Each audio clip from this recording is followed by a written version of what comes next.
బాసే India 2025 చాలా ప్రత్యేకం అని బాసే ఇండియా నిర్వాహక కమిటీ అధ్యక్షుడు బాలరాజు సుబ్రహ్మణ్యం తెలిపారు. Society of automotive engineers, Shri Vishnu educational society సహకారంతో ఎస్ఏఈ బాసీ ఇండియాతో కలిసి నిర్వహిస్తున్న ప్రతిష్టాత్మక అంతర్ కళాశాల బాసే ఇండియా 2025 ఈవెంట్ వివరాలు తెలిపేందుకు హైదరాబాద్లోని ది ప్లాజా హోటల్లో మీడియా సమావేశం నిర్వహించారు. ఈ సందర్భంగా ఆయన మాట్లాడుతూ, ఇది బాసే ఇండియా 18వ సంచిక అన్నారు. ఇప్పుడు 10వ వార్షికోత్సవాన్ని పూర్తి చేసుకుంటుందని చెప్పారు.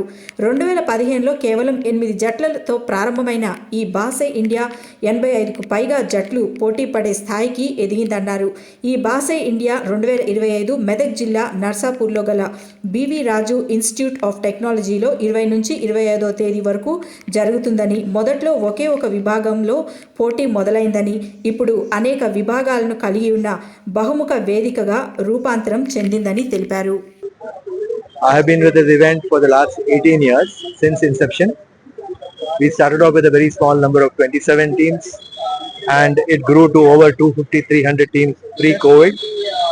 Very happy that after the COVID the event has again picked up, and we have also diversified into 4 different formats, from the petrol engine format to the e-Baha format to the hydrogen CNG format to the autonomous format, and this year we had the hydrogen format.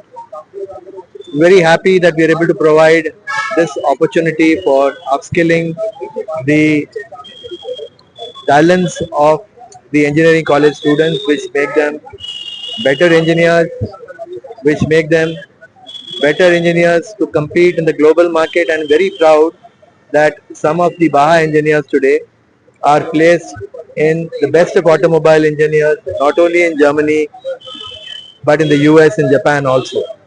So we are very happy that this event is helping the students to compete in the global market with the international students, and they find always a better way to achieve better objectives, and they grow in their respective organization because of the Baha background very well.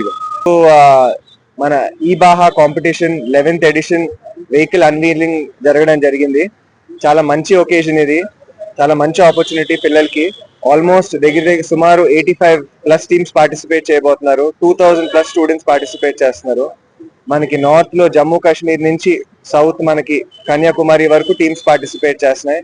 అలాగే ఇటు east India నుంచి west India వరకు తీసుకుంటే మీకు గుజరాత్ నుంచి మీకు ఇటు త్రిపుర, అస్సాం వరకు కూడా టీమ్స్ ఉన్నాయి. టాప్ ఇన్స్టిట్యూట్స్ ఐఐటీస్ అవనివ్వండి, ఎన్ఐటీస్ అవనివ్వండి, IIITs అవనివ్వండి, బిట్స్ పిలానీలు అవనివ్వండి, అన్ని కాలేజెస్ కూడా పార్టిసిపేట్ చేస్తున్నాయి. చాలా మంచి ఆపర్చునిటీ అండి ఇది పిల్లలకి. ఎందుకంటే మనం ఏ స్పీచ్ చూసినా, మన మన ముఖ్యమంత్రి గారి స్పీచ్ లో చూసినా కూడా ఎప్పుడు స్కిల్లింగ్ గురించి మాట్లాడుతూ ఉంటారు, జాబ్ ఆపర్చునిటీస్ గురించి మాట్లాడుతూ ఉంటారు. ఈ కాంపిటీషన్స్ ద్వారా మనకి పిల్లలకి చాలా మంచి ట్రైనింగ్, స్కిల్లింగ్ ఆపర్చునిటీస్ కలుగొస్తాయి. అట్ ద సేమ్ టైం ఈ competition 4th day, last day రోజున చాలా మంది రిక్రూటర్స్ కూడా వస్తారు. వీళ్ళు ఏంటంటే ఏ పిల్లలు బాగా పర్ఫామ్ చేస్తున్నారో, ఎవరైతే వెహికల్ బాగా డిజైన్ చేస్తున్నారో వాళ్ళకి జాబ్ ఆపర్చునిటీస్ ఇవ్వడం కూడా జరుగుతుంది. సో చాలా మంచి ఇనిషియేటివ్. మా తరపు నుంచి BVRIT సంస్థ తరపు నుంచి మేము ఎస్ఐ బాహా టీమ్ కూడా కృతజ్ఞతలు తెలుపుదాం అనుకుంటున్నాం. ఎందుకంటే ఈ ప్రోగ్రామ్ ఎవ్రీ ఇయర్ నార్త్ ఇండియాలో జరుగుతుంది. ఈ year last year first time మన సౌత్ ఇండియా, అది కూడా మన తెలంగాణ రాష్ట్రంలో జరగడం అనేది మనందరికీ చాలా గర్వకారమైన విషయం. So thank you all, and మీరందరూ కూడా తప్పకుండా ఈవెంట్ కి వచ్చి చూడాలి.